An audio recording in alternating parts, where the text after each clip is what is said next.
55명의 입양아를 둔 이 여성은 한때 브라질에서 유명한 정치인으로 국민들에게 크게 존경받았습니다. 하지만 그녀가 사악하고 음란하며 잔인한 인물이라는 사실이 드러났습니다. 그녀는 자신의 입양아들과 사랑을 나누었을 뿐만 아니라 입양아들을 조종해 남편을 살해하게 만들었습니다. 이처럼 헌신적으로 보였던 정치인과 그녀의 입양아들에게 어떤 운명이 기다리고 있을까요? 이번 에피소드에서 우리는 시간을 거슬러 올라가 충격적인 사건들이 어떻게 벌어졌는지 밝혀보려 합니다. 플로르델리스 도스 산토스 드 소호자, 플로델리스 도스 산토스 데 수자는 1961년 브라질 리우데자네이루에서 태어났으며 깊은 종교적 배경을 가진 가정에서 자랐습니다. 어린 시절부터 어머니의 복음주의 교회 예배에서 복음 음악을 연주하기 시작했으며 그녀는 곧 인정을 받고 어느 정도의 명성을 얻게 되었습니다. 자신의 인기가 점점 높아짐에 따라 플로르델리스는 자신이 어머니가 될 운명이라고 선언했고 결국 총 55명의 불우한 아이들을 입양하여 자신의 집으로 데려왔습니다. 그녀는 젊은 목사와 결혼했으며 어린이 권리와 복지에 헌신하는 행사에 남편과 함께 자주 등장했습니다. 두 개의 교회를 운영하며 자주 설교를 하던 플로르델리스와 그녀의 남편은 브라질의 톱스타로 자리매김했습니다. 그녀의 감동적인 이야기는 플로르델리스, 단어 하나로 변화하다 라는 제목의 영화로도 만들어졌으며 브라질의 톱스타들이 출연했습니다. 영화의 성공은 매우 커서 출연진 전원이 플로르델리스의 입양아들을 지원하기 위해 출연료를 기부하기도 했습니다. 2018년까지 플로르델리스는 정치에 뛰어들었고 약 20만 표를 얻어 그해 리우데자네이루에서 가장 인기 있는 정치인 중 한 명이 되었습니다. 브라질의 가난한 소녀에게 있어 국회의원이 되는 것은 꿈이 이루어지는 일과 같았기에 플로르델리스가 많은 여성들에게 희망의 등불로 여겨졌던 것은 당연했습니다. 2019년 그녀의 남편 안데르송 도 카르모 앤더슨 두카모가 30발이 총상을 입고 사망한 채 발견되면서 비극이 발생했습니다. 브라질 국민들은 플로르델리스를 미덕이 넘치는 여인이자 불행에 시달린 사람으로 바라보며 깊은 동정을 보냈습니다. 하지만 비밀은 영원히 감춰질 수 없다는 말처럼 2020년 8월 말 플로르델리스가 남편을 살해하기 위해 입양한 자녀 10명과 공모한 혐의로 경찰에 체포되었습니다. 더욱 충격적인 사실은 사망한 그녀의 남편이 과거 그녀가 입양한 아이 중 한 명이라는 점이었습니다. 안데르송이 플로르델리스의 입양아에서 남편으로 변하게 된 과정은 어땠을까요? 입양아들의 증언에 따르면 플로르델리스는 그들을 두 그룹으로 나누었습니다. A그룹은 넓은 방과 충분한 음식을 누렸고 B그룹은 종종 바닥에서 자야 했으며 유통기한이 지난 파스타와 소시지를 먹으며 살아가야 했습니다. A그룹에서 주목할 만한 인물 중 하나가 바로 안데르송 도 카르모로 그는 1991년 14세의 나이에 입양되었습니다. 입양된 지 7년 만에 이 젊은이는 양어머니와 결혼했으며 이는 심지어 가장 능숙한 드라마 작가조차 상상하기 어려운 충격적인 반전이었습니다. 아내의 지원으로 안데르송은 빠르게 브라질에서 존경받는 목사가 되었습니다. 이 부부는 리우데자네이루 빈민가에 수십 명의 길거리 아이들을 입양한 공로로 명성을 얻었습니다. 하지만 안데르송의 살인과 관련해 경찰의 조사를 받게 된 후 많은 가족 구성원들은 플로르델리스와 안데르송에게 조종당하고 착취당한 느낌을 받았다고 당국에 말했습니다. 더욱 충격적인 것은 한 구성원이 플로르델리스가 야구 방망이를 사용해 자녀들을 신체적으로 학대했다고 경찰에 신고한 것입니다. 그러나 이것이 끝이 아닙니다. 플로르델리스의 종교 집회 전 구성원 중 일부는 가수인 그녀와 딸 시몬의 가족이 파트너를 교환할 수 있는 클럽에 자주 출입했다고 고발했습니다. 이 목격자들은 또한 그녀가 안데르송과 다른 몇몇 목사들이 그녀의 입양 딸들을 성적으로 학대하는 것을 허용했다고 주장했습니다. 실제로 그들의 방탕한 생활 방식에 대한 소문은 꽤 오랫동안 떠돌아다녔습니다. 그러나 이 여성은 수년간 공들여 쌓아온 도덕적 가면을 사용하여 소문이 널리 퍼지기 전에 진압하는 데 능숙했습니다. 조사 과정에서 믿기 힘든 진실이 밝혀졌습니다. 안데르송이 성공적으로 암살되기 전 플로르델리스는 입양한 자녀 10명과 손자 1명과 공모해 4차례나 남편의 음식과 음료에 비소를 섞어 살해하려 했습니다. 초기에는 경찰도 그녀가 관여했다는 의심을 전혀 하지 않았습니다. 그 부부의 이미지는 대중의 눈에 완벽했기 때문입니다. 체포되기 불과 일주일 전 플로르델리스는 남편과 함께 찍은 사진을 인스타그램에 게시하며 불운한 남편을 기념했습니다. 그녀는 이렇게 썼습니다. 여전히 길을 잃은 기분이 들고 당신과 함께 내 일부도 죽은 것 같아요. 가슴 아프고 두려운 기분이에요. 도둑이 당신에게 한 일은 정말 잔인했어요. 당신을 너무 사랑해요. 슬픈 진실은 이 부부가 오래전부터 사이가 좋지 않았다는 것입니다. 가정의 재정과 문서를 관리했던 안데르송은 그녀가 두 그룹의 입양아들을 편애하는 것을 강력히 반대했기 때문입니다. 속임수에 당한 것에 분노한 플로르델리스는 자신이 눈엣 가시로 여긴 남자를 제거하기로 결심했습니다. 또한 일부 통화 및 메시지 내용에 따르면 앤더슨은 아내와 이혼할 의도가 있었던 것으로 보입니다. 플로르델리스에게 이것이 현실이 된다면 이는 그녀 자신에게 수치심을 안겨줄 뿐만 아니라 가족의 명성에도 큰 타격을 줄 끔찍한 스캔들이 될 것입니다. 그래서 그녀는 양아들을 암살자로 만들어 남편을 죽이기로 했습니다. 플로르델리스의 계획은 어떻게 전개되었을까요? 처음에 이 사악한 여자는 인터넷에서 독살 방법을 연구한 후 몇몇 양딸들에게 앤더슨의 음식과 음료에 비소를 섞도록 지시했습니다. 더욱 무서운 것은 플로르델리스의 친딸 시몬이 앤더슨과 오랜 관계를 가졌던 적이 있었는데 그녀가 살인 계획을 실행하는데 가장 열성적이었다는 점입니다. 실제로 여러 번이 죽을 고비를 넘긴 후 앤더슨은 아내와 자녀들의 악의적인 음모를 발견했습니다. 그래서 그는 집에 전화선을 끊어버리고 그들이 선불 휴대폰을 통해 의사소통하도록 강요했습니다. 플로르델리스의 치밀한 계획이 모두 실패하자 그녀는 남편을 죽이고 가면을 쓴 도둑의 소행으로 꾸미는 더 위험하지만 확실한 방법을 선택했습니다.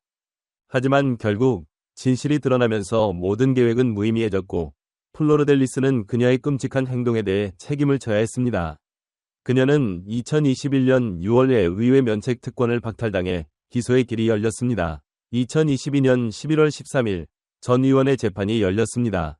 결국 법원은 플로르델리스 도스 산토스 내 소호자를 남편을 살해하려는 음모로 유죄 판결을 내리고 그녀에게 50년 28일의 징역형을 선고했습니다. 한편 사건에 연루된 양자들도 적절한 법적 처벌을 받았습니다. 판사의 망치 소리는 최근 브라질에서 가장 충격적인 사건 중 하나의 결말을 알리며 플로르델리스와 같은 사람들에 의해 짜여진 기만의 삶의 베일을 벗겨냈습니다. 이 사건은 사람들을 외모만으로 성급히 판단하지 말라는 강력한 경고로 작용합니다. 사람의 진정한 본성은 종종 가려져 있으며 쉽게 드러나지 않습니다. 때로는 우리가 보는 것이 단지 사람들이 우리에게 보여주고 싶은 것일 뿐입니다. 이 사건에 대해 들은 후 여러분의 의견은 어떠신가요? 아래 댓글 섹션에 공유해주세요. 그리고 채널을 좋아요와 구독하는 것도 잊지 마세요. 다음 에피소드에서 뵙겠습니다. Please, if you have Madeline, let her come home to her mummy, daddy, brother and sister. 2007년 5월 세계를 충격에 빠뜨린 신비로운 실종 사건이 발생했습니다. 포르투갈 프라이아 다 루즈에서 가족 휴가 중이던 영국인 3세 소녀 매들린 맥켄이 리조트 침실에서 흔적도 없이 사라졌습니다. 많은 세월이 흘렀지만 철저한 경찰 조사와 중요한 목격자의 등장에도 불구하고 매들린의 실종은 여전히 많은 사람들에게 깊은 수수께끼로 남아 있습니다. 그럼 그 불쌍한 소녀에게 무슨 일이 일어났을까요? 이 세기적 사건의 수수께끼를 풀기 위해 시간을 거슬러 올라가 봅시다. 매들린 맥켄은 2003년 5월 12일 영국 중부 레스터셔의 5 식구 중 하나로 태어났습니다. 그녀의 부모인 게리와 케이트 맥켄은 모두 의사입니다. 매들린에게는 또한 남매인 쌍둥이 형제와 자매가 있습니다. 2007년 중반 맥켄 가족은 가족 친구들과 함께 포르투갈 프라이아 다 루즈로 휴가를 떠나기로 결정했습니다. 그들은 더 오션 클럽이라는 리조트에 머물렀습니다. 2007년 5월 3일 오후 8시 30분 부모는 자고 있는 아이들을 침실에 두고 친구들과 저녁 식사를 하기 위해 밖으로 나갔습니다. 당시 방은 잠겨있지 않았지만 부모는 침실에서 50m 떨어진 곳에서 식사하며 어떤 예기치 않은 일이 발생하더라도 안전한 거리라고 생각했습니다. 게다가 게리와 케이트는 15분마다 번갈아 가며 방으로 돌아와 아이들의 안전을 확인했습니다. 처음에는 모든 것이 순조로웠습니다. 그들은 아이들이 침대에서 평온하게 자고 있는 것을 발견했습니다. 그러나 같은 날 저녁 10시에 끔찍한 사건이 발생했습니다. 케이트가 아이들을 확인하러 방에 들어갔을 때 그녀는 매들린의 침대가 완전히 비어있는 것을 보고 경악했습니다. 즉시 모두에게 상황을 알렸습니다. 매들린이 사라졌다는 소식을 들은 그들의 친구는 리조트를 돌아다니던 중 한 남자가 아이를 안고 있는 것을 보았다고 언급했습니다. 아이는 등을 대고 누워 있었습니다. 약 10분 후 케이트는 현지 경찰에 연락했고 경찰은 즉시 현장에 도착하여 매들린을 찾기 위해 수색을 시작했습니다. 약 10분 후 케이트는 현지 경찰에 연락했고 경찰은 즉시 현장에 도착하여 매들린을 찾기 위해 수색을 시작했습니다. 방에서 발견된 증거를 바탕으로 경찰은 매들린이 납치되었을 가능성을 의심했습니다. 그들은 즉시 전체 지역을 봉쇄하고 수색을 실시했습니다. 소녀의 가족이 머물고 있던 리조트의 모든 직원과 손님들도 조사받기 위해 소환되었습니다. 동시에 매들린이 해외로 유출될 가능성을 대비해 포르투갈 경찰은 스페인과의 국경 관리 당국에도 통보하여 보안 조치를 강화했습니다. 일주일 후 포르투갈 경찰은 사건의 첫 번째 용의자를 밝혀냈다고 발표했습니다. 그는 로버트 무렛이라는 이름의 남자로 프라이아 다 루즈에 거주하는 영국 국적의 사람이었으며 매들린이 실종된 리조트에서 매우 가까운 곳에 거주하고 있었습니다. 로버트는 기자들과 경찰과의 소통을 돕는 등 맥켄 가족을 도와가며 수사에 적극적으로 참여했지만 이후 당국은 그에게 의심을 돌리기 시작했습니다. 이 의심의 전환에는 어떤 이유가 있었을까요? CCTV 영상에 따르면 경찰은 매들린이 실종된 밤에 로버트가 리조트 주변에서 매우 수상하게 행동하는 것을 포착했습니다. 상당한 대중의 압력 때문에 그의 어머니는 아들을 위한 알리바이를 제공해야 했습니다. 로버트 무렛이 범인이 아니라면 그럼 매들린을 납치한 사람은 누구일까요? 2007년 4월 경찰은 맥켄 가족이 휴가 중 머물렀던 아파트에 탐지견을 데리고 갔습니다. 그곳에서 경찰은 아파트 내부와 맥켄 가족이 포르투갈에 머무는 동안 사용한 렌터카 내부에서 혈흔을 발견했습니다. 혈액 샘플은 즉시 영국으로 보내져 검사되었습니다. 아파트에서 발견된 혈흔이 매들린의 것이 아니면 자동차에서의 DNA 결과도 결론을 내리지 못했지만 이 증거는 매들린의 어머니인 케이트를 그녀의 실종 사건의 주요 용의자로 만들기에 충분했습니다. 자연스럽게 남편인 게리도 공범으로 의심받았습니다. 부부를 유죄로 확정할 명확한 증거가 부족함에도 불구하고 포르투갈 당국은 케이트에게 매들린이 사고로 사망했으며 실종 사건이 조작되었다는 자백서를 작성하도록 압박했습니다. 그러나 케이트 맥켄은 이 자백서에 서명하는 것을 거부하며 이를 전혀 비논리적이라고 여겼습니다. 영국으로 돌아온 후에도 게리와 케이트는 계속해서 강도 높은 대중의 감시를 받았고 2008년 7월이 되어서야 경찰은 그들의 무죄를 공식적으로 확인했습니다. 매들린 맥켄의 신비로운 실종 사건 이후 2년이 지나도록 포르투갈 수사관들은 그녀에게 무슨 일이 일어났는지에 대한 어떠한 단서도 찾지 못했습니다. 한편 영국에서는 가족과 당국이 날마다 돌파구를 찾기를 희망하며 노력했습니다. 2010년 영국 당국은 포르투갈 경찰이 사건 당시 오션클럽에 머물던 사람들을 철저히 조사하지 않았다고 믿고 사건을 재개했습니다. 구체적으로 그들의 수색 노력은 미흡했습니다. 리조트 주변의 입출입 전화 및 CCTV 영상 데이터조차도 철저히 조사되지 않았습니다. 몇 년 후 게리 맥켄은 당시 영국 총리였던 고든 브라운에게 진심 어린 편지를 썼습니다. 그 결과 단 하루 만에 영국 역사상 가장 크고 비용이 많이 든 조사 중 하나인 그레인지 작전이 시작되었습니다. 런던 경찰청 전체가 포르투갈에서의 조사 지원을 위해 동원되었습니다. 이 캠페인은 매들린 맥켄이 실종된 초기 단계로 사건을 다시 되돌렸습니다. 맥켄 가족의 친구가 그날 밤 리조트 근처에서 수상한 남자가 아이를 안고 있는 것을 보았다고 말했던 것을 기억하시나요? 그레인지 작전, 오퍼레이션 그레인지는 그 수수께끼를 풀어냈습니다. 실제로 그는 단지 같은 지역에서 가족과 함께 휴가를 보내고 있었고 그가 그때 안고 있던 아이는 자신의 아이였습니다. 이처럼 조사는 거의 10년 동안 계속되었지만 별다른 성과를 내지 못했습니다. 모든 것이 다시 막다른 길에 다다른 것처럼 보일 때 2020년 6월 독일의 작은 도시에서 충격적인 뉴스가 전해졌습니다. 독일 경찰은 매들린 맥켄 사건과 관련된 새로운 용의자를 발표했습니다. 이 새로운 단서는 수년간의 교착 상태를 끝낼 수 있는 중요한 실마리가 될 수 있을까요? 보고에 따르면 44세의 독일 남성 크리스티안 브리크너는 술에 취한 상태에서 친구에게 매들린 사건에 대해 알고 있다고 고백했습니다. 독일 경찰은 즉시 조사를 시작했고 이 인물이 30년에 걸친 매우 어두운 범죄 역사를 가지고 있음을 발견했습니다. 그는 아동 성추행으로 유죄 판결을 받은 적이 있었고 독일에서 수감된 적이 있었습니다. 브리크너가 1994년 독일에서 아동 성추행 혐의로 수배되었을 때 그는 포르투갈로 도피하여 매들린이 납치된 곳에서 약 2km 떨어진 곳에 거처를 마련했습니다.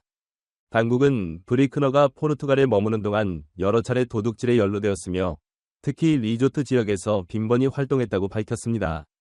한 가설에 따르면 처음에는 크리스티안 브리크너가 단순히 도둑질을 하려 했을 수 있지만 매들린 맥켄이 잠들어 있는 잠기지 않은 방을 발견하고 그녀를 납치하려는 의도로 발전했으며 이는 비극적인 결과로 이어졌을 가능성이 있습니다. 과거를 돌아보면 브리크너의 행동은 매들린이 실종된 바로 다음 날부터 매우 의심스러웠습니다.